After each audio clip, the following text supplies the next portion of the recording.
Assalamualaikum warahmatullahi wabarakatuh. Kembali lagi di Waalaikumsalam. konten Figur IKAS Plus. Kali ini bersama saya sebagai host Muhammad Yasir dari IKAS Plus angkatan ke-6. Dan sudah hadir bersama kita figur yang sudah ditunggu-tunggu sebenarnya dari awal kepengurusan ini. Jadi sosok beliau adalah sosok yang memang udah dari awal diminta para followers, para subscribersnya IKAS Plus Official. Dan karena kesibukan, jadi beliau baru bisa menyempatkan hari ini. Ya, mohon dimaklumi aja. Ya, mungkin semua udah kenal lah kayaknya, nggak perlu lama-lama perkenalannya. Langsung saja. Ini dia Bang Hasan Tarmizi dari angkatan ke-5. Dan Abang ini adalah juga sekaligus ketua dari kepengurusan IKAS Puls yang sekarang. Oke, mungkin say hello dulu Bang untuk penggemar Abang. Halo, Assalamualaikum warga alumni SMA Negeri 2 Plus Panyabungan dan juga teman-teman subscriber setia channel IKAS Plus Official. Mungkin perkenalan singkat aja lah dulu Bang. Singkat aja Bang. Oh, baik. Terima kasih, Sir. Perkenalkan, nama Hasan Tarmizi Nasution, lahir dan besar di Desa Simaningkir, Kecamatan Siabu, Kabupaten Mandailing, Natal. Untuk sekolah dasarnya, SD-nya itu di sini, di Simaningkir, SD Impres 142568. Kemudian SMP-nya SMP Negeri 1 Siabu, kemudian lanjut ke SMA Negeri Plus Mandailing Natal 1 tahun, kemudian 2 tahun sebagai siswa SMA Negeri 2 Plus Panyabungan. Kemudian lanjut kuliah di Universitas Negeri Padang, jurusan Teknik Elektronika, program studi Pendidikan Teknik Informatika. Dan sekarang mengabdi di SMA Negeri 1 Nagajuak. Itu aja sih untuk perkenalannya. Ada yang kurang Bang, satu lagi. Status. Apaan tuh? Karena kan banyak yang nanya. Oh iya. Status untuk saat ini ya masih lajang lah. Mudah-mudahan lah secepatnya. Oke, soon sold out ya. Iya, kalau si Hakim dulu pas menjabat kan langsung sold out dia sebelum turun kan. Ini udah mau turun belum sold out juga. Iya, karena kan sebenarnya tinggal ini aja, tinggal milihnya aja. Mungkin Abang masih bingung atau kalau ininya kan udah banyak pasti.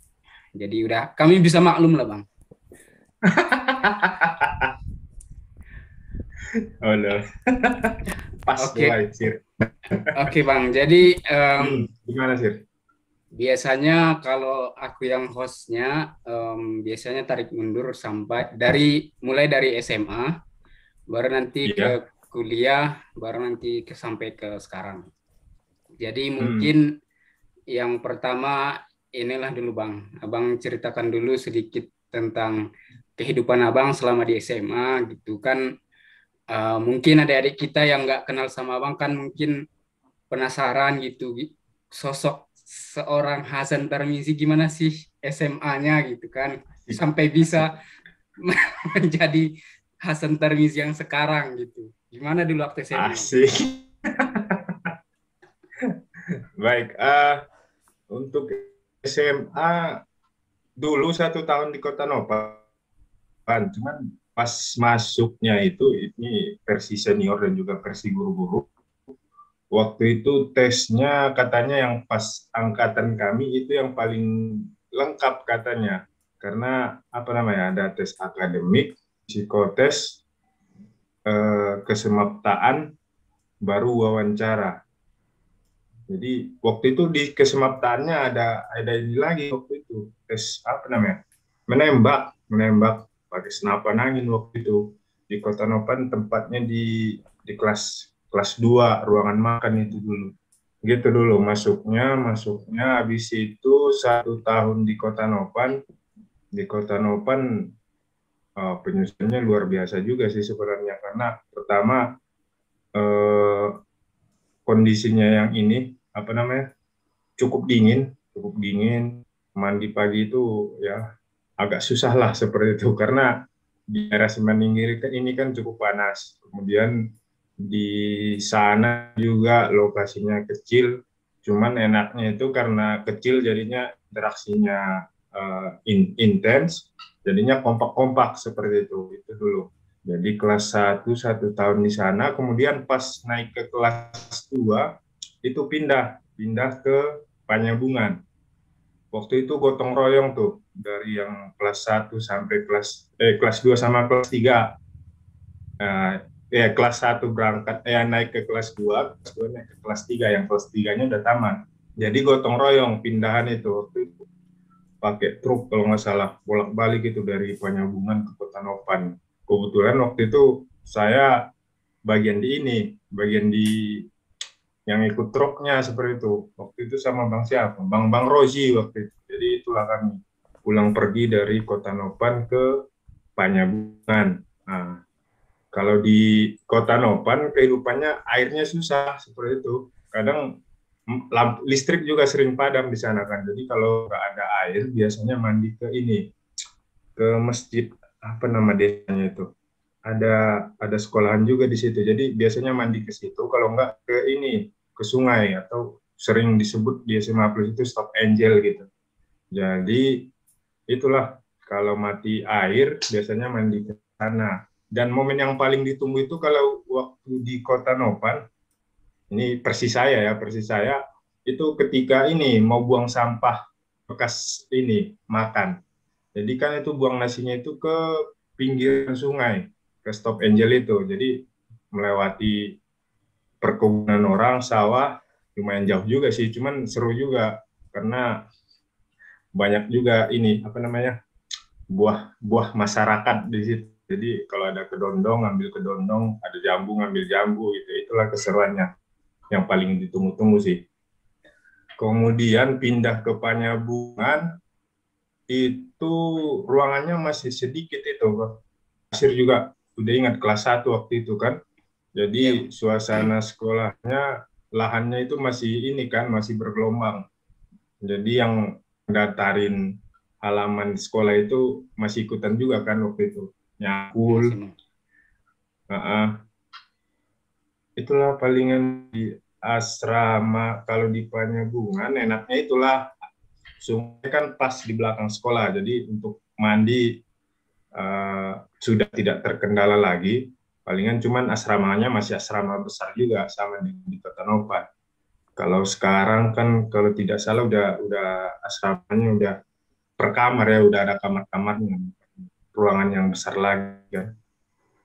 Gitu aja sih paling yang berkesan, cuman itulah paling kalau di Kota Nopan. Di Panyabungan ya gitulah, pas mau berangkat ke kelas udah ngambil kedondong. Itu Kalau aja sih paling sih. itu ini kan Bang, secara umum kehidupan apa namanya berasrama itu waktu itu memang kayak gitu Iya. kan. Nah, kalau dari segi dari abang Akademik. pribadi abang sendiri gimana? Maksudnya kalau misalnya kawan-kawan abang nih ditanya, Bang Miji itu gimana dulu gitu, kira-kira mereka akan jawab apa? Apakah wah dia itu dulu rajin orangnya, rajin menabung, rajin belajar, sebelum azan udah di masjid, ya, Asik. atau apa namanya yang populer gitu. Kira-kira mereka akan jawab gimana, Bang? Ya, paling kalau zaman sekolah aktifnya di olahraga sih palingan sih. Semua olahraga diikutin gitu. Ada voli, futsal, tenis meja. Karena yang bisa menonjol palingan itu sih Soalnya kalau ditonjolin akademik agak susah sih. Jadi nggak tersaingi. Paling celahnya di situ. Ya udah digiatin di olahraga palingan. Main voli, futsal. Ada lagi tim sepak bola kita dulu kan namanya apa? Laskar Cinta Football Club. LCFC. Manajernya Mister Yopi Prabudi. Iya, Untuk akademik biasa aja sih, peringkatnya juga peringkat bawah. Paling ikutan olimpiade, iya itu aja sih paling ikutan olimpiade gitu aja sih. Kalau peringkat ikutan di kelas paling bawah lah sih. olimpiade bidang Ekonomi waktu itu, ekonomi. ekonomi. Eh, berarti agak beda ya. Mungkin abang terlalu merendah gitu kan. Kalau aku sih nggak cuman itu. Yang jadi role model lah. Kalau jadi role model lah. Udah rajin ke musola, udah karismanya lagi. Aduh, memang Asik. role model lah. Terbang ini sih, terbang, jatuhin lah. Satu kamar kita dulu kan? Iya, jadi Kamar dua, kamar satu, kamar dua ya? iya bang. Jadi dulu kan ini ada dibagi dua asrama. Asrama satu dan asrama dua. Kebetulan waktu itu kita satu kamar, makanya jadi lihat kesehariannya kan bang. Jadi jadi jadi ada yang dicontoh lah, gitu lah. Enggak ada sih. Ya, oke, jadi itu dia sekilas kehidupan singkat berasrama dari Bang Miji. Mungkin tadi kurang jelas. Jadi kalau disimpulkan ya itulah intinya satu kata keren itulah. Abang ini. Enggak. Nah, habis dari SMA kita masuk ke kuliah, Bang. Jadi di kuliah. Dulu kenapa milih ke Padang, terus ngambil jurusan apa? Apakah ada dorongan dari orang lain atau memang keinginan sendiri? Untuk kuliah ya sama kayak tadi lah, kalau peringkat di kelas kan peringkat papan bawah, jadi nggak masuk nominasi undangan. Jadi waktu itu ya udah mau tidak mau harus ngikut ini jalur tes tulis. Waktu itu ada beberapa orang yang ikut jalur tes tulis itu kan kami, karena dipecah waktu itu jadi 2 kelas, jadi lumayan banyak yang undangannya kan. Jadi yang saya sama beberapa teman jadi tim sisa-sisa lah, sisa-sisa yang harus ujian tertulis dulu baru bisa kuliah. Jadi waktu itu milih kampus pertama itu di Unsri, Palembang, Universitas Sriwijaya, itu teknik pertambangan waktu itu pilihannya. Kemudian pilihan kedua itu ngambilnya memang di UNP. Oh, salah. Pilihan pertama waktu itu ngambilnya kedokteran. Jadi ilmunya kan dulu gitu. Jadi ambil yang paling tinggi, sedang, rendah. Maksudnya passing grade-nya. Jadi paling tinggi waktu itu kedokteran. Habis itu teknik pertambangan di Unsri. Kemudian terakhir di UNP, Pendidikan Teknik Informatika. Dan pilihan 1-2 kan nggak jebol. Ujung-ujungnya yang pilihan ketiga. Sebenarnya waktu itu ragu juga sih sebenarnya, karena di UNP kan lulusannya jadi guru semua. Cuman pas waktu itu ada diiming-iminginya itu ini ijazahnya 2 gitu. Jadi ada yang SPD-nya, ada yang Eskomnya gitu kan. Cuman ya namanya anak SMA ya udah yakin-yakin aja kan. Ya udah jalani.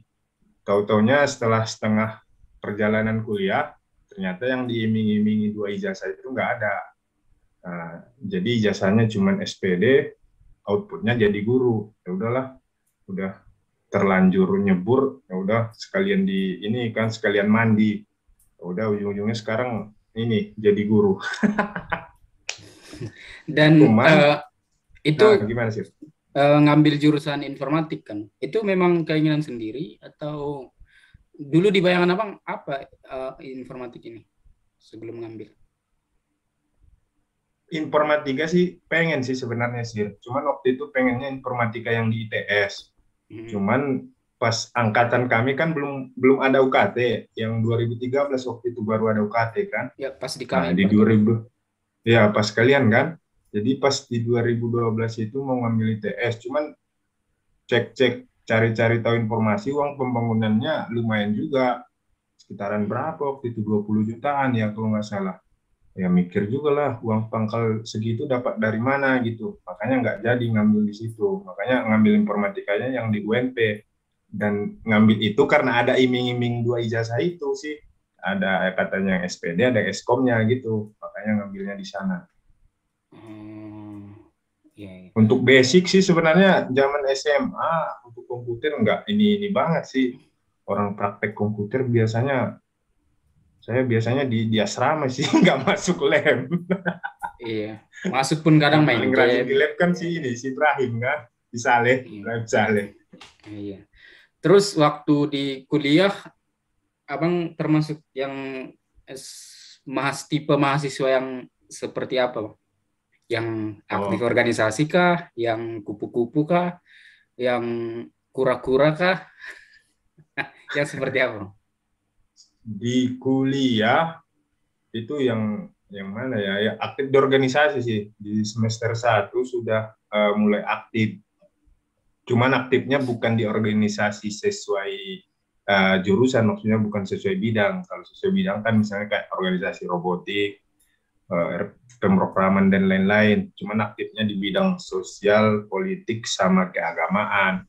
Jadi di semester 1 itu udah aktif sampai ini semester berapa? Semester 7 lah, semester 7 baru berhenti. Semester 8 waktu itu barulah fokus ini nyusun. Cuman ya gitulah. Emang all out juga sih sebenarnya di organisasi dulu. Sampai-sampai ya rela juga sih sebenarnya ninggalin kuliah kan. Sering ngambil jatah gitu. Bahkan jatahnya kadang habis. Untuk nilainya masih aman kan. Ya Itulah berarti kalau kuliah. bukan memang bisa dibilang termasuk aktif lah, Bang ya, waktu kuliah. Maksudnya bukan yang kalau kalau misalnya aku kan organisasinya dikit waktu itu. Kalau orang kan memang adalah bisa dibilang termasuk aktif lah berorganisasi. Ya, termasuk aktif. Sama ini juga sih, Sir, sebenarnya sedikit pesan juga buat teman-teman yang nonton ini, kalau bisa ngambil juga lah satu organisasi yang sesuai dengan jurusannya gitu. Biar nanti Ya. setelah tamat nggak bingung juga, biar ada link, biar ada channelnya, dan juga pastinya nambah ilmu juga sih. Biar ya, biar ini juga kan Bang, biar ilmu yang didapat itu nggak cuma teori, jadi nanti dipraktekkan juga ininya, ilmu yang Iya, dipelajari betul. itu. Um, Kalau nggak ada organisasi, minim-minimnya ikut komunitas gitulah kan. iya, iya. Jadi itu dia kehidupan SMA Bang Mizi. Langsung merantau ke Jakarta kan Bang, kalau nggak salah. Iya, langsung ke Bekasi. Nah, dulu kenapa ke Jakarta Bang? Memang plan dari awal atau pulangnya memang besar di Jakarta? Sebenarnya ya seperti di awal masuk kuliah tadi, sisir niatan jadi guru nggak ada. Ya udah, karena basic teknik informatika walaupun ada embel-embel pendidikan, ya udahlah coba merantau, mana tahu laku gitu kan. Ya udah habis tamat kuliah langsung berangkat ke Bekasi. Jadi di sana nganggur dulu sih sebenarnya, pas nyampe sana nganggur sekitar 3 bulanan. Di situ stres juga sih sebenarnya di waktu nganggur 3 bulanan, nggak ada kawan, nggak ada teman. Di sekitar bulan Juni 2017 keterima waktu itu kerja di ini PT Lipo Cikarang. PT Ya, apa? walaupun nggak sesuai dulu. PT Lipo Cikarang Sebagai? sebagai ini admin untuk input ini, sebenarnya merangkap sih sebenarnya untuk akta jual beli apartemen gitu. Jadi PT Lipo Cikarang proyeknya proyek Mekarta. Oh, iya, iya. Jadi di sana kerja sekitar 3 bulan lah, 3 bulan. Habis itu karena nggak ada jenjang karir, ya udah mutusin untuk resign. dan kebetulan juga keterima waktu itu di PT Nippon Indosari Korpindo, atau produknya itu sari roti gitu. Jadi di sari roti kerja kurang lebih berapa tahun? Sekitar 2 tahun lah, 2 tahun dari 2017 sampai 2019 awal.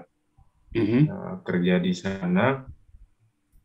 Udah habis itu nyoba tes CPNS, alhamdulillah lulus, baru pulang kampung lagi. Berarti praktis cuma 2 tahun ya, di 3 tahun Iya, lah totalnya. tahun. Sama nganggurnya 3 tahun lah, kurang lebihnya. Iya, sama nganggur. Total di Jakarta. Terus dulu gimana perbandingan ininya, Bang? Kehidupan di Jakarta sama di Padang jauh nggak kontras bedanya? Ya kontras sebenarnya sih, karena di Padang masyarakatnya masih ya kurang majemuk juga sih, masih satu golongan lah gitu istilahnya. Nah, nyampe di sana di Bekasi, ya sama-sama kita tahu masyarakatnya kan majemuk, terdiri dari berbagai etnis, suku, agama, dan lain-lain kan.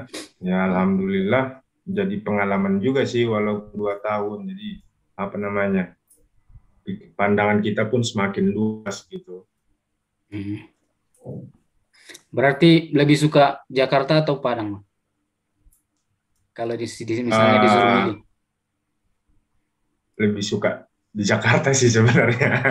Di Bekasi lebih tepatnya, di Bekasi lebih suka di sana. Jabodetabek lah. Iya sih, Bang. Karena memang peluang juga lebih besar dan akses juga lebih gampang Peluang juga. lebih besar. Ya, akses gampang, apa namanya, mau upgrade ilmu, nambah skill juga gampang lah fasilitasnya istilahnya. Tinggal kitanya aja mau atau enggak gitu kan, kalau di sana. Iya. Iya, Bang. Nah, ini nih kita masuk ke part yang cukup menarik karena Bang Mizi kan juga sempat jadi ketua IKAS Plus Jabodetabek. Itu ketua pertama kan? Oh iya, Waktu di Jakarta. ketua pertama, sampai sekarang juga masih ketua kayaknya. Belum ada pengganti. Iya, jadi waktu itu biasanya kan alumni yang paling ibaratnya kiblat alumni itu banyaknya di Medan. Jadi begitu tamat itu rata-rata kebanyakan itu banyak yang ke Medan. Sehingga di Medan itu memang udah gampang gitu ngaturnya, memang udah kompak kian kan. Nah, waktu sementara kalau di Jabodetabek kan itu ada Jakarta, Depok, Bogor, Tangerang, Bekasi. Kan itu berjauhan juga kan daerahnya, Bang. Nah, itu siapa waktu itu yang menginisiasi untuk buat kepengurusan wilayah Jabodetabek? Karena kan waktu itu belum lumrah gitu kepengurusan, kayak masih main sendiri-sendiri gitu, belum ada lah struktur kepengurusan wilayah-wilayahan gitu. Waktu itu 2017 nyampe sana itu masih IKAS Plus Java kalau nggak salah namanya. IKAS Plus Java. Waktu itu ada kegiatan buka bersama atau ya buka bersama di rumah si Ibrahim Saleh. Jadi ikutan waktu itu buka bersama. Cuman statusnya itu masih IKAS Plus Java. Cuman anggota ataupun alumni yang datang itu sedikit gitu. Jadi setelah itu mikir-mikir gini, bukan mikir-mikir, kebetulan setelah acara yang itu ada inisiatif untuk ketemu sama alumni-alumni di sana. Jadi waktu itu ngajakin si Rizdan, si Novan, si Ibrahim Saleh sama si Tuti. Cuman si Ibrahim Saleh nggak jadi datang itu waktu itu. Kita waktu itu ketemu di dekat kantornya si Tuti. Waktu itu si Tuti kalau nggak salah masih kerja di Kementerian PUPR. Jadi kita meet up di sana. Ada warung kaki 5 di situ. Jadi kita meet up di sana. Setelah pulang meet up itu, kita kepikiran gimana caranya biar yang alumni yang ngumpul itu makin banyak. Nah, jadi kita buatlah waktu itu grup. Kita buat grup. Habis itu kita invite baik yang statusnya masih mahasiswa di Jabodetabek ataupun udah bekerja. Jadi kita invite ke situ, sudah rame. Habis itu baru waktu itu kami buka wacana gimana kalau kita bentuk Ikaskus di sini, Ikaskus Jabodetabek. Waktu itu sambutannya lumayan bagus. Waktu itu dari senior-senior juga, Bang Rizky Ardiansa, Kak Nur Hasanah, eh, Bang Dai, dan lain-lain cukup bagus. Waktu itu udah kita bentuk lah. Waktu itu pemilihan ketuanya masih di WA Group juga itu. Terus siapa yang jadi ketuanya? Saya tanya kan, ya udahlah, kau aja lah jadi ketuanya katanya. Kebetulan yang paling rame di grup itu, yang paling rame lah waktu itu saya. Jadi udahlah, kau aja lah jadi ininya, jadi ketuanya katanya. Ya udahlah, jadi akhirnya jadi ketua, jadi ketua IKAS Plus Jabodetabek. Akhirnya Habis terbentuk itu kita meet up kepengurusan selanjutnya di rumah Bang Rizky Ardiansa. Jadi Gimana sih? Akhirnya terbentukkan kepengurusan. Ya pastikan nggak mungkin pastikan ada alasan gitu kenapa abang yang dipilih gitu kan. Berarti tadi waktu di awal jadi make sense gitu kan. Karena memang yang cocok harus punya karisma, harus punya jiwa kepemimpinan. Nah, makanya abang yang ini. Makanya menjadi make sense tadi kan. Sebagai role model gitu. Enggak, sebenarnya gini sih. Zaman SMA juga ngumpul sama anak SMA Plus itu gimana ya? Agak seru lah pokoknya kan, seru, terhibur dan lain-lain. Dari zaman SMA juga udah sering ngumpulin anak-anak SMA Plus. Waktu itu ada namanya, kalau pernah dengar namanya POS, Persatuan Orang Siabu. Nah, jadi kan Persatuan Orang Siabu ini juga aktif dulu itu. Jadi tiap Lebaran atau bulan puasa kita ngadain bukber, bahkan yang dari teman-teman yang dari Panjangkungan datang juga waktu itu. Jadi pas nyampe di sana kepikiran itu juga, wah seru ini kayaknya kalau ngumpul-ngumpul lagi sesama alumni SMA Plus. Maksudnya walaupun misalnya sekali 3 bulan atau sekali 6 bulan kan, yang penting silaturahmi lah seperti itu. Jadi makanya waktu itu teman yang ketemu di sana juga, sini juga si Ibrahim Saleh yang notabene anak POS juga, Persatuan Orang Siabu. Iya. Makanya dikumpulin. Makanya jadi biar lebih gampang juga ininya silaturahminya untuk organisir. Silaturahminya. Nah, biar terkoordinir. Akhirnya ininya sih karena maksudnya kenapa waktu itu Jabodetabek bisa seaktif itu? Yang pertama kan base camp untuk pertemuannya itu ada seperti itu, ada yang memfasilitasi, yaitu Bang Rizky Ardiansa. Biasanya kita ketemunya di rumah Bang Rizky Ardiansa. Kemudian udah banyak juga yang bekerja di sana. Jadi untuk masalah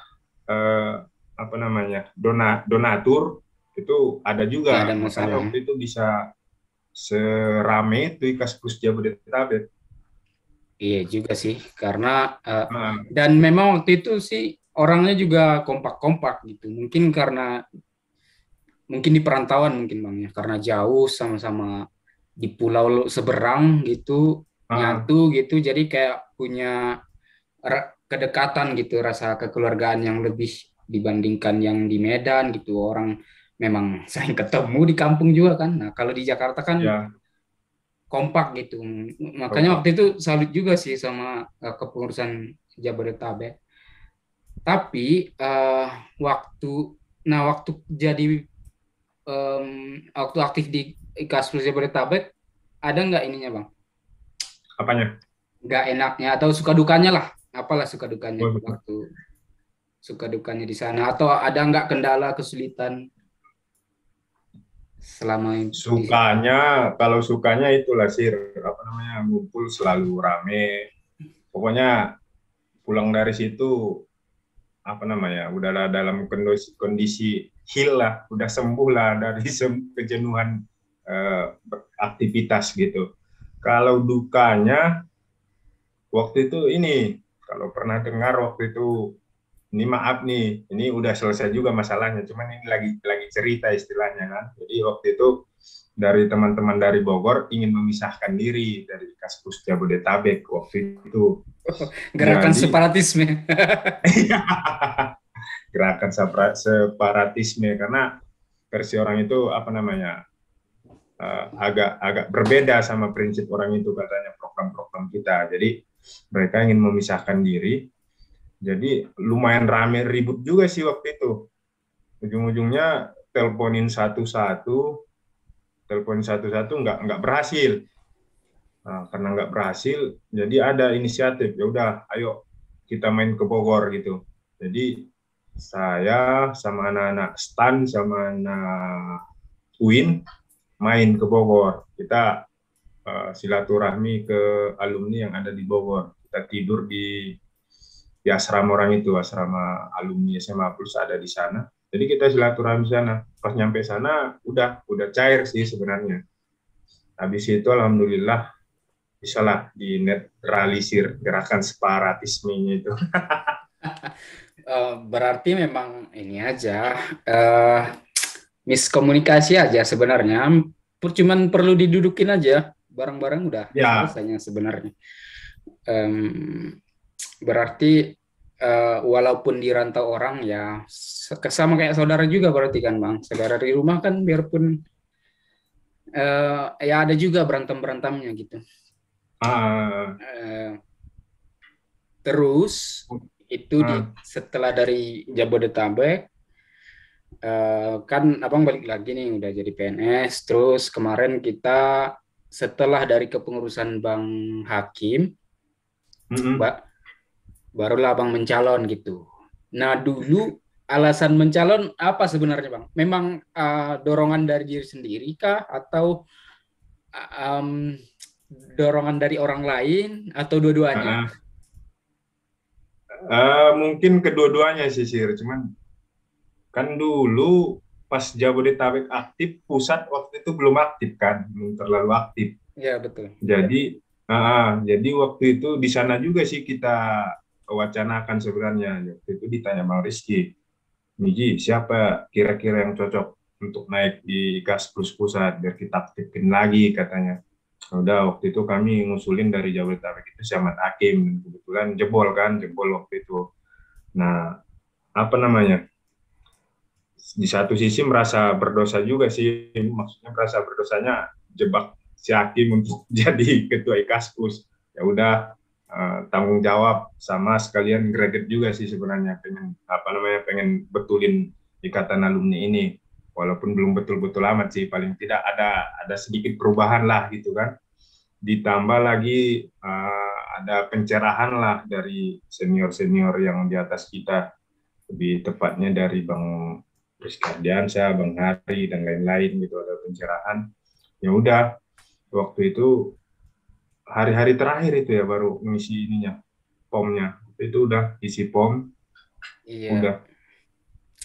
Itu di hari-hari terakhir memang Bang, karena calon satu-satunya bakal calon abang sendiri waktu itu. Aklamasi. Iya. Nah, udah. Jadi sejauh ini apa menurut abang suka dukanya di kepengurusan ini? Apa? Aduh. Atau perlu diganti nggak pertanyaannya? Apa duka dukanya? Nah, itu yang pas. Apa dukanya? Itu yang pas. Enggak. Suka dukanya. Suka dukanya. Pasti ada lah sukanya. Mungkin lebih tepatnya cerita aja ya sih, nggak usah disiratkan mana sukanya mana dukanya kan. Iya. Biar penonton aja nanti yang menangkapnya. Jadi pas pertama terpilih, ya udah niatnya kan mau kompakin seluruh alumni dari lintas angkatan kan. Ya udah waktu itu punya inisiatif, ya udah silaturahmi ke alumni-alumni yang kira-kira kan biasanya tiap angkatan itu ada semacam kayak sentralnya atau figur dari angkatan itu gitu. Ya udah jumpai angkatan 1, angkatan 2 nggak jadi karena lumayan dekat dan lumayan intens juga sih ketemu sama angkatan 2. Habis itu ketemu angkatan 3, angkatan 4 udah ada yang mewakili, Bang Aspar waktu itu, angkatan 5 saya sendiri, dan angkatan 6, 7, 8, 9, 10 itu kan masih kenal lah di Jabodetabek gitu. Jadi Baru angkatan ke bawah, angkatan 11, 12, udah silaturahmi ke tongkrongan mereka, ya udahlah gitu-gitu, paling kerja di awal sih waktu itu. Alhamdulillah kompak. Bahkan waktu itu kita juga pernah ngadain apa namanya, semacam mermangan-mangan waktu itu di Runding, cuman yang hadir cuman sedikit. Pengennya sih rame, cuman yang hadir sedikit waktu itu. Yang penting udah usaha kan. Itulah paling. Habis itu baru permasalahan kita waktu itu kan legalitas ADRT. Nah, di awal-awal kita push itu kan legalitas sama ADRT. Alhamdulillah kelar. Setelah itu baru fokusnya ke ini, ke program kerja. Nah, di pertengahan jalan itulah banyaklah perselisihan ataupun apa namanya, enak nggak enak sama teman-teman di kepengurusan. Sebenarnya apa namanya, bingung juga sih sebenarnya ngadapinnya. Ya udah, yang istilahnya yang mau kerja ayo kerja, yang nggak mau ya wes, gitu paling prinsipnya akhir-akhir ini sih. Iya. Ya memang pendekatannya sedikit beda Bang ya dengan organisasi-organisasi lain. Kita memang kayak komunitas gitu, tapi berbasis kekeluargaan gitu. Iya Yang betul. jadi ya kalau kalau aku pribadi sih memang ngerasa pas gitu pendekatan pendekatan Abang ngeran IKAS Plus ini. Jadi lebih ke personal,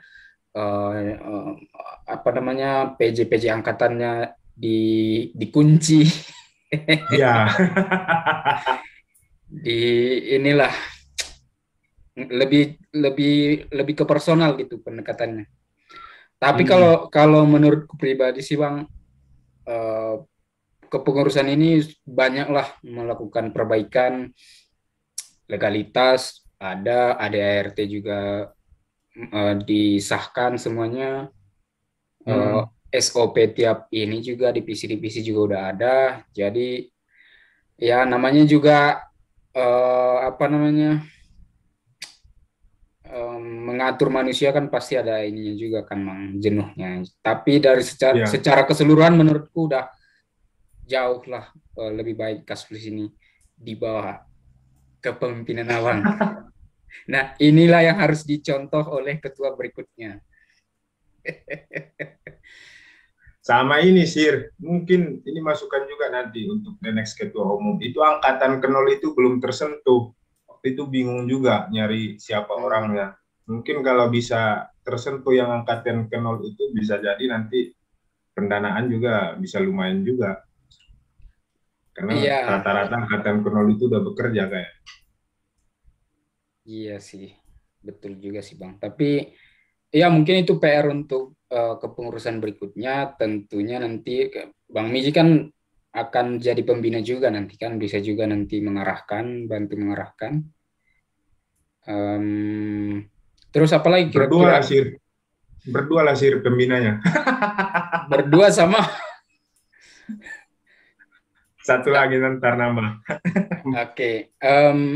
Terus ada lagi kira-kira ini Bang, masukan untuk saran untuk kepengurusan berikutnya yang menurut Abang belum maksimal di kepengurusan ini, yang harusnya bisa lebih baik lagi gitu. Maaf Sir, bisa diulangi Sir, tadi jaringannya agak ngelek. Ada lagi kira-kira Bang saran, masukan yang untuk kepengurusan berikutnya yang menurut Abang seharusnya bisa lebih maksimal lagi gitu, yang di kepengurusan sekarang belum maksimal gitu. Apa menurut Abang yang perlu jadi concern mereka nanti bagi pengurus berikutnya? Mungkin untuk kepengurusan berikutnya itu mungkin dimulai di awal di pembentukan kepengurusan, mungkin personalnya itu harus benar-benar harus benar-benar dipikirkan. Maksudnya jangan hanya mikirin jangka pendek, karena nanti takutnya misalnya tahun ini mungkin si A aktif, nah tahun depan mungkin dia udah bekerja pekerjaan kebetulan sibuk juga, akhirnya terbengkalai jadinya. Jadi mungkin nanti untuk pengurusnya bisa di apa istilahnya itu sih, emang benar-benar ditelusuri gitu, maksudnya dia nanti 1 tahun 2 tahun ke depan kira-kira apa pekerjaannya, apa ininya, apa itunya gitu. Biar nanti di pertengahan, biar supaya nanti di pertengahan kepengurusan dia ini takutnya sibuk gitu. Itu yang terpenting. Kemudian apa lagi ya? Yang belum maksimal itu sih mungkin monitoringnya, karena mungkin dari saya juga kurang juga sih di tahun kedua ini. Jadi di awal-awal kan kita masih ada aktif rapat bulanan. Nah, di rapat bulanan ini sebenarnya yang penting. Kalau ada rapat kontinu rapat bulanan ini kita kelola, insya Allah untuk program-program kita bisa maksimal. Nah, di kepengurusan saya ini juga masih banyak sih sebenarnya proker-proker yang belum dijalankan. Intinya yang dua itu aja sih sebenarnya sih, biar bisa maksimal. Pengurusnya diperhatikan, benar-benar ditelusuri orangnya, kemudian rapat bulanan itu dibuatlah continue. Jangan seperti kepengurusan saya ini mandek kan. Ya, mungkin udah kehabisan bensin, Bang. Ya, semoga lah di kepengurusan berikutnya nggak panas-panas tai ayam, nggak panas-panas di awal, tapi juga sampai akhir. Yang penting itu, kalau menurut pribadi sih, Bang, yang penting itu nggak perlu terlalu wah atau gimana. Yang penting itu konsisten, harus persisten. Ya, biarpun prokernya nggak perlu banyak, biarpun sedikit, tapi yang sedikit itu konsisten. Itu sih lebih penting juga menurutku, Bang. Iya, makanya penting juga itu sih. Kalau kemarin kan pernah itu saya usulin tiap bidang itu satu aja prokernya. Cuman saya yang satu itu harus jalan gitu. Mending gitu kan daripada banyak. Iya juga sih, iya ya. Ya, itu bisa Satu jadi aja. pertimbangan ini juga sih, ketua berikutnya. Ketua berikutnya satu aja, cuman impact-nya besar gitu. Jadi dia cuma khusus mikirin yang satu proker itu aja. Iya, Bang. Ya, semoga lah di kepengurusan berikutnya bisa ibaratnya apa yang udah dibangun di kepengurusan sekarang tetap dilanjutkan, kalau bisa ditingkatkan terus. Jangan sampai bangun dari awal lagi, karena ini bangunnya juga nggak sebentar, kita udah capek juga ininya, maksudnya udah banyak tenaga di sini diinvestasikan, dan teknologi sekarang juga udah banyak menawarkan kemudahan. Untuk rapat-rapat juga udah bisa jarak jauh, jadi kalau dulu ada kendala jarak, sekarang udah nggak ada lagi. Ada lagi, Bang, mungkin pesan terakhir, Bang, sebelum kita bungkus ini. Iya. Untuk semua alumni SMA Negeri 20 Panyabungan. Jadi gini, waktu itu saya masih ingat itu, masih SMA ya. Di mana perjuangan senior-senior yang angkatan 1, angkatan 2, angkatan 3. Waktu itu nganterin surat undangan untuk MUBES dari ke rumah masing-masing. Kan tahu sendiri siswa SMA Plus itu biasanya tersebar di seluruh Mandailing Natal. Nah, seperti itulah perjuangan senior-senior dulu untuk membentuk IKAS Plus ini. Jadi harapannya apa namanya, IKAS Plus ini tetap eksis, tetap lanjut terus. Sama seperti yang saya bilang di awal tadi, nggak apa-apa cuman satu prokernya tiap bidang, yang penting jalan gitu. Nggak usah 6, 7, 8, 9, 10, cukup satu aja gitu. Itu aja sih. Dan untuk teman-teman alumni dimanapun berada, besar harapan kami dari kepengurusan tahun ini, untuk kepengurusan tahun-tahun mendatang bisalah ambil peran gitu. Saya yakin banyak alumni SMA Plus di luar sana yang apa namanya, yang anak organisasi, yang prestasinya luar biasa, yang di kampusnya mungkin sudah jadi presiden BEM dan lain-lain. Nah, bolehlah sedikit-sedikit ditoleh ke IKAS Plus ini. Jangan ditoleh aja sih sebenarnya, dikelola seperti itu. Supaya ikatan alumni kita ini semakin bagus, semakin ya kayak tagline SMA Plus itu semakin jaya, jaya, jaya. Itu aja sih palingan sih. Oke, kayaknya memang kita harus udah bungkus konten video kali ini. Semoga bisa bermanfaat. Terima kasih Bang Miji atas waktunya. Di sela-sela Anjir. kesibukan yang luar biasa, masih bisa menyempatkan hadir, masih bisa menyempatkan waktunya. Jadi kami dari pihak multimedia yang segan ini. Tapi terima Yang kasih lah Bang. berterima kasih sih. Soal Ya, mudah-mudahan lah segeralah teman-teman untuk mendaftar jadi calon ketua. ya, amin. Jadi mungkin cukup sekian saja. Kalau ada yang masih ingin ditanyakan, mungkin bisa kita lanjutkan di di kesempatan berikutnya, atau mungkin bisa tanya langsung ke Bang Miji. Cari aja nanti Instagramnya, atau tanya admin atau tanya siapapun lah. Siapa sih yang nggak kenal Bang Miji gitu. Alah, Oke. murtugin jangan memang. Oke, mungkin sekian saja. Mohon maaf apabila ada kesalahan dari saya dan dari Bang Mizi. Wabillahi taufiq wal hidayah. Assalamualaikum warahmatullahi wabarakatuh. Jangan lupa subscribe, like, dan Nah, komen. Dan share. Oke, bye. dan share.